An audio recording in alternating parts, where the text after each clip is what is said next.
Salut, c'est Ludo. Aujourd'hui, je vais vous présenter Col Baron, réédition de Gueule Noire, qui était sorti en 2013, cette année 2023. Les auteurs sont Michael Kisling, Wolfgang Kramer, l'illustrateur Frédéric Brogard. La mise en place. Le plateau principal, les marqueurs premiers joueurs, 4 cartes commandes, 8 cartes wagons. On prend chacun une mine de charbon, où on vient poser un charbon de chaque couleur, de la médiocre qualité jusqu'à la meilleure qualité.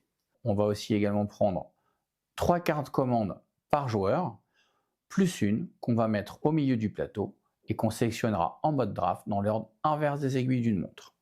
On va aussi prendre des meeples qui va s'ajuster suivant le nombre de joueurs. À 4 joueurs, on prendra 13 meeples, 3 joueurs, on prendra 15 meeples, et à 2 joueurs, on prendra 18 meeples. Si on joue à moins de personnes, on va pouvoir venir bloquer des zones pour ramener l'interaction. Ce qui fait que le jeu se joue aussi bien à 2, à 3 qu'à 4.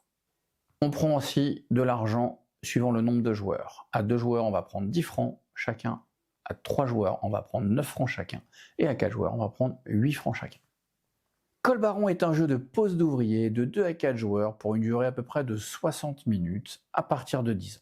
Vous allez incarner un baron du charbon dans les années fin 1800, début 1900, où il va falloir réaliser des commandes pour pouvoir faire le plus de points possible. Celui qui a le plus de points possible à la fin de la partie devient le Col Baron. Pour cela, je vais poser un ouvrier, faire l'action en question, et c'est à l'autre de jouer. La case n'est jamais bloquée, que ce soit moi ou n'importe quel autre joueur peut venir jouer sur la même case. Pour cela, il faut venir toujours avec un ouvrier de plus. Par exemple, je veux refaire l'action, je peux venir avec 2 ouvriers, puisque je viens avec un de plus. L'ouvrier, je le mets au milieu, je n'ai pas le droit de le récupérer, je le récupérerai qu'en fin de manche. Une manche se termine quand plus personne n'a d'ouvrier, et le jeu se décompose en 3 manches. Les actions.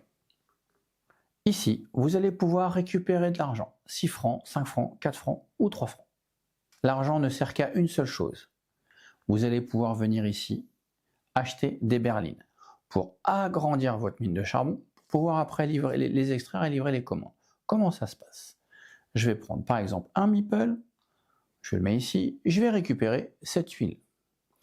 Je vais la payer 3 francs plus 3 francs, ce qui est marqué sur la tuile. Je vais venir la placer dans ma galerie. Pour cela, on voit, j'ai de la lumière, j'ai pas de lumière. Ma tuile, j'ai pas de lumière, va forcément aller côté droit. C'est du niveau 3, je regarde, c'est du niveau 3, et je viens, et je la mets directement au niveau 3. Je viens mettre un charbon de la couleur en question sur chaque wagon. Et bien sûr, je remets tout de suite une tuile.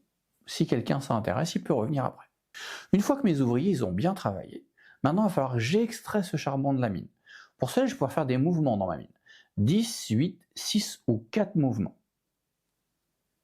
Hop, je viens, je veux faire 10 mouvements. Mais qu'est-ce qu'un mouvement? Un mouvement, 2 mouvements, 3 mouvements, 4 mouvements, 5 mouvements, 6 mouvements, 7, 8, 9 et 10 mouvements. J'ai terminé. Maintenant, on voit ma commande, elle est prête. Il va falloir que j'expédie cette commande au client. Pour cela, on voit il y a 4 moyens de locomotion différents qu'on va retrouver sous les cartes. Par exemple, pour la mienne, hop, j'ai une locomotive, je vais venir et je viens sur la locomotive. L'avantage, c'est par exemple, je triche un peu, mais c'est pour vous expliquer, si mes 2 commandes avec locomotive sont prêtes, l'avantage c'est que là je vais expédier tout d'un coup. Je me débarrasse des charbons, et là je vais tout de suite marquer les points qu'il y a marqué dessus. 9 plus 3, je vais marquer 12 points. Les cartes, je vais les garder jusqu'à la fin de la partie parce qu'elles vont me servir pour chaque décompte.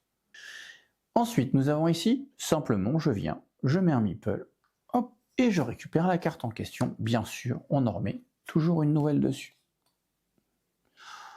Il nous reste 2 cases à vous montrer. Celle-ci et celle-ci. Elles fonctionnent pareil. Celle-ci, je viens dessus et je vais prendre les 5 premières cartes. Hop. Je vais regarder celle qui m'intéresse, je la pose devant moi. Les 4 autres, je les mets dans l'ordre que je veux, dessus ou dessous de la pioche, je choisis. Pour les wagons, ça va être la même chose. Je viens, je mets, je prends les 5 premières, je regarde celle qui m'intéresse, je la prends, je la pose devant moi, dessus ou dessous, hop, je la paye, donc je donne bien mes 2 francs à la banque. J'ai de la lumière, ça va être côté lumière, niveau 2, et ben je vais la mettre au niveau 2, et je viens mettre un charbon de la couleur en question. Dernière case, on ne la voit pas. Au bout d'un moment, vous allez voir, vous n'allez plus avoir beaucoup de meeples, vous ne pourrez pas jouer. Petit lot de compensation, s'il vous reste un meeple que vous ne pouvez pas jouer, vous venez ici et vous pouvez prendre directement 1 franc à la banque. Une fois que plus personne n'a de meeple, on va commencer à faire un décompte. Pour cela, je vais prendre toutes les cartes que j'ai validées depuis le début de la partie, que je vais poser devant moi. Et on va commencer au premier décompte. Le premier décompte. On va regarder qui a expédié le plus de charbon jaune. Celui qui a expédié le plus de charbon jaune va marquer les points du dessus 2 points, et le deuxième va marquer 1 point. On va faire ceci pour les 4 couleurs. Ensuite, on va regarder ici qui a le plus de meeples. Celui qui a le plus de meeples devient premier joueur au tour d'après. On sait que dans les jeux de pose d'ouvriers, c'est important d'être premier joueur. Et bien sûr, on passe à la manche numéro 2, on récupère tous nos meeples dans notre main, on récupère toutes les cartes qu'on a validées, et on passe à la manche numéro 2. La manche numéro 2 se passe exactement comme la manche numéro 1. À la fin de la manche, quand plus personne n'a de meeple, bien sûr, on va regarder encore ici qui sera premier joueur au tour d'après. Et là, on va regarder toutes les cartes qu'on a validées à la manche 1 et à la manche 2. Et on repart sur le premier décompte, comme je vous ai expliqué tout à l'heure. On fait un deuxième décompte, où là, on va regarder par rapport aux moyens de transport. Et attention, c'est bien le nombre de cubes qui sont sur les cartes qui comptent et pas le nombre de cartes, bien le nombre de cubes. Par exemple, pour les locomotives, j'aurai 1, 2, 3, 4. Si je suis majoritaire, j'ai les 9 points. Et le deuxième a les 4 points. Et on passe à la manche numéro 3. Je récupère encore une fois tous mes meeples. Et on passe par la manche numéro 3 qui se joue comme la manche numéro 1 et la manche numéro 2. Quand il n'y a plus du tout de meeple, on va procéder au décompte. On reprend toutes les cartes qu'on a validées manche 1, manche 2, manche 3. On les met devant nous. On fait les 2 premiers décomptes comme je vous ai expliqué. Et on va rajouter un troisième. On va regarder tous les wagons qui sont vides et par couleur. Par exemple, ici, il est plein, ça me fait 0. Mais pour les gris, ça me fait 1, 2, 3 wagons. Et c'est toujours une question de majorité. Pour les gris, si je suis majoritaire, j'ai 12 points, le deuxième a 6 points.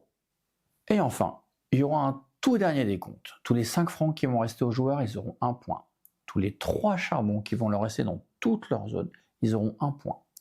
Toutes les cartes commandes non expédiées, moins 1 point. Et enfin, il va falloir trouver un équilibre entre le nombre de tuiles éclairées et le nombre de tuiles non éclairées. Si j'en ai 3 de ce côté-là, il m'en faut 3 de là. Sinon, ça fait moins 2 points par tuile déséquilibrée. Par exemple, j'ai 2 tuiles de ce côté-là, une ici. J'ai moins 2 points à la fin de la partie. Une partie va se jouer aux alentours de 100-120 points. On pourrait se dire que 2 points, c'est vraiment pas grand-chose, mais comme les parties sont très serrées niveau score, 2 points, ça peut nous faire perdre la partie.